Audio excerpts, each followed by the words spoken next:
guys, Ace Trainer Liam here. Hope you're having a wonderful day. Welcome back to another episode of Pokemon WTF Moments. So the word of the day today is cock, and that will make more sense as we go through the video. Don't worry, I've not gone insane. It's okay. It's important. If you remember that reference later on, well done, you'll get the joke. If you're already a fan of WTF Moments and you're ready for more, make sure you hit that like button. Let's go for 2,000 likes if we can on this video. Let's try and hit it. Mate, I've hurt my cuticle. My cuticle, I've got a little cut on it, and it's got a bit inflamed and swollen. And if you've ever done this before, it really hurts. I keep knocking it on things, and it's just incredibly, horribly painful. It's one of those annoying little tiny things that shouldn't hurt, but it does hurt, and it's bothering me. So hit like for sympathy. Pity me. Give me a pity like. Give me 2,000 pity likes on the video. Hit subscribe if you're new, by the way, and share the video with a friend. But of course, with all that out of the way, it's time to look at the WTF Moments for Pokemon Season 1, Episode 31, Dig Those Diglett. To be honest, we don't even need a WTF Moments episode for Dig Those Diglett, because I can summarize this episode really easily. Diglett dig, Diglett dig. Trio, trio, trio. There you go. That's basically the whole episode. So those are my WTF Moments for Pokemon Season... Well, actually, Liam, if you can find more WTF Moments for this episode so we can stretch the video out to at least 8 minutes, we'll be able to have mid-rolls, which means that we can make more money on the video and therefore keep doing YouTube as a full-time career.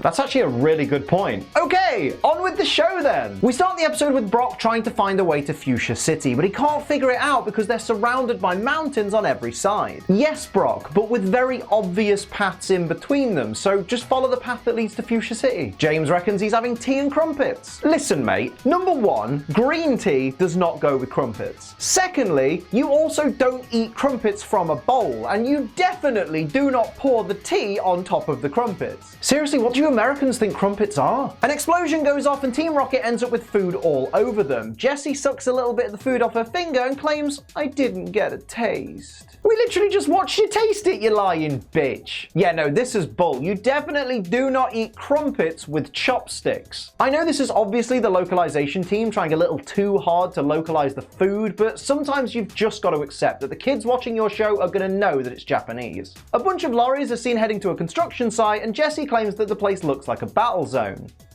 Yeah, sure. And then James says maybe we're being attacked by aliens from outer space. Yes, of course, that must be it. Aliens are here, and the only way to stop the aliens is with lorries. Lots and lots of lorries. The ground caves in and causes a massive pileup of vehicles, and Jessie and James are upset that this destruction wasn't caused by them. Jessie and James are psychopaths. Pass it on. Wait, did you hear that? Trio, trio, Oh trio. no. It begins. This guy is so frustrated that the Diglett and Dugtrio are halting his dam construction that he slaps himself in the helmet a few times and his helmet shatters to pieces. That's not very effective PPE there, is it, mate? How low's your budget? The construction guy explains that his team have created a special division for developing strategies to fight off the Diglett. And apparently that plan is to call for any trainers passing through the area to come and help. That's less of a strategy and more of a let's sit back and hope help turns up line of thought, if you ask me. Oh my god, it's Gary! But wait, does this mean he's fallen behind Ash, or he was still in front of Ash on his journey but has doubled back to come and help out with the Diglett? Let me know what you think in the comments below. Gary says that only the best Pokemon trainers were invited, like him, even though he's yet to win a major Pokemon championship and therefore cannot call himself the best. Gary elaborates that he's the #1 trainer in Pallet Town and that Ash is 4th. Ash takes umbrage to this even though he knows he was the last person to leave Pallet Town and Professor Oak is constantly reminding him that the other kids are in front. Ash, it's just facts. Ease up, mate. Direct quote from Gary. Only amateurs show off their Pokemon. Mate, I totally agree. I hate when people try and flex their Pokemon on me when they really ought to know that I couldn't care less. Gary says if he showed anything off, it would be his fan club. And yes, Gary, we stan a lad who gives proper credit to his fans. Like me! But then Ash for some reason asks if they're Pokemon, and whilst granted that's a really stupid question, it definitely didn't deserve Brock clouting him in the back of the head. Ease up, Brock. It's not that deep. Brock begs Gary's fans for at least one of their phone numbers. The mistake you're making here, lad, is you are showing these girls that you would accept literally any single one of them, it doesn't matter, which for the individual girls themselves doesn't make them feel particularly wanted or special. Gary leaves, getting into the driver's seat of the red convertible and driving away. Gary, a 10-year-old, drives away. Meowth makes a phone call to try and get transferred to a different team other than Team Rocket. Meowth confirming the existence of other evil teams when we haven't even finished Gen 1, let alone Gen 2?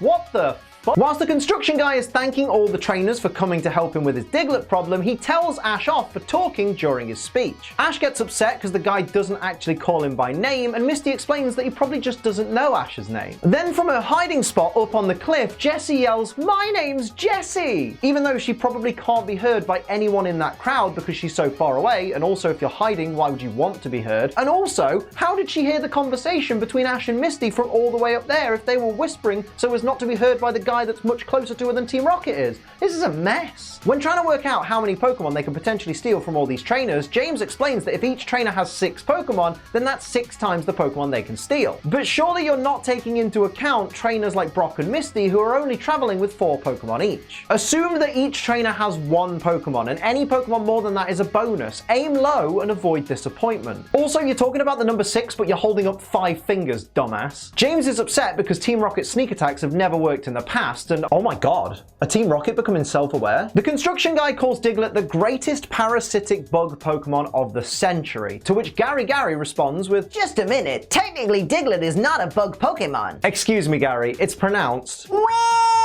actually... Thank you very much. That's much better. I get that the Diglett and Dugtrio want to protect their home, like that's the whole point of the episode, but how does destroying the buses that brought the Pokemon trainers here actually help? You've destroyed their transport, so now they couldn't leave even if they wanted to. Gary tries to send out his Pokemon, but we never get to see what he wants to use because each Pokemon immediately returns itself back to the Pokeball before it's fully been released from it. Which is weird because up to this point, no one's told us anything about Pokeballs being controlled by a Pokemon's willpower. I tell you what doesn't take any willpower at all though. Using code ACE to save yourself some money on G Fuel. Just be smart, just use code ACE, it's wonderful. Today I'm drinking the newest flavor, which is Butters Starfruits. Thank you Butters for designing such a wonderful flavor. Starfruits, for those who've never had Starfruit, I've never tried the fruit itself, but I've tried the G Fuel. Tastes like a kind of apple-y kind of flavor. That's the best way to describe it. Very refreshing kind of apple-y flavor. I like this more than I like the green apple flavor G Fuel, which is one of my favorite flavors, so this has completely risen above it. It's a 10 out of 10. Let's have a little sippy-roo.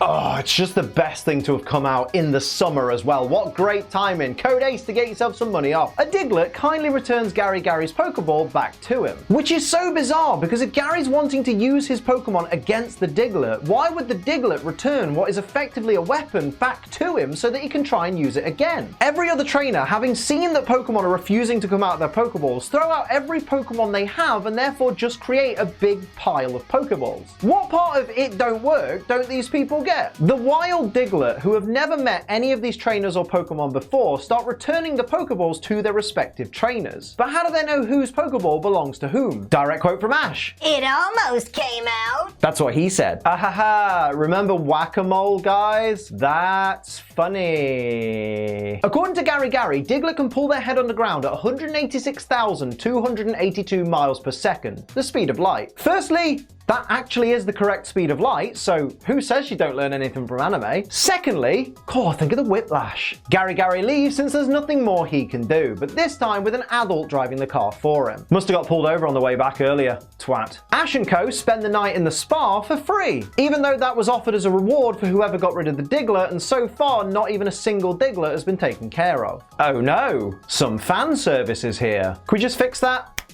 Perfect. Ahaha, it's funny because he's trying to hit the same Diglett from earlier. Much laugh. According to Jessie's book, Pokemon need a certain degree of experience points before they can successfully evolve. Experience points? The anime following the rules of the game? What the fuck? Team Rocket's tears land on Koffing and Ekans and they start to evolve. Well, so much for following the rules. Direct quote from Dexter. Dugtrio, the evolved form of Diglett. No specific information available. Well, thank you, Dexter, for that expert analysis. Thank God we're traveling with a wonderful, extensive encyclopedia of all currently discovered Pokemon species, or we'd have never learned so much about Dugtrio. No specific information. Could you imagine if encyclopedias in the real world just had sections that said no specific information? Stupid lazy Ryan. Direct quote from Brock. Diglett plows the ground and Dugtrio plants the trees. Even though we're literally watching Dugtrio plow the ground and Diglett plant the trees. Sure thing, Brocco. The construction guy realizes that building a dam here would fill this entire area with water, but says nothing could live here. Just casually forgetting the most common type of Pokemon is water-type Pokemon who could absolutely live here if it was flooded. The construction guy decides to help the environment he won't build the dam and cancels its construction. An antagonist learning from his mistakes and changing his behavior accordingly? That never happens. Literally never happens.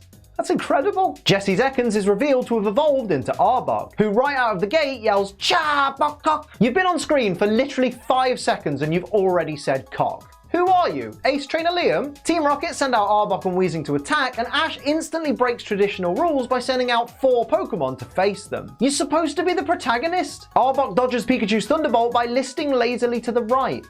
Seems legit. Arbok and Weezing, after diving underground, get completely battered by all the wild Diglett and Dugtrio. Which of course all happens off camera, so the animators didn't have to try and figure out how to make Diglett and Dugtrio look like they're attacking. That's some quality laziness right there. Ooh. The Diglett and Dugtrio, having already beaten Team Rocket and therefore for no reason, decide to use Team Rocket and their Pokemon as kind of a battering ram to destroy the dam. That's attempted murder. Pass it on. A sign falls onto James's head, and when Jesse reads it, it says construction of Guyver Dam cancelled. But hang on, if the construction guy only just had his epiphany moments ago, how did he get a cancellation of construction sign produced and posted so far away from where he was in such a short space of time? We end today's episode with a direct quote from the narrator. If you do a little digging, you can find something good wherever you look. Not if you look in your cat's litter box. So those are my WTF moments for Pokemon Season 1, Episode 31, Dig Those Diglett. Let me know your favourites in the comments below and any that I missed, and of course hit like, share and subscribe. If you'd like to support the channel like the beautiful people over here, do pledge to my Patreon. It's patreon.com/AceTrainerLiam. And save money on G Fuel, use code ACE because Starfruit's out right now. But until next time, I'm Ace Trainer Liam. Keep on training.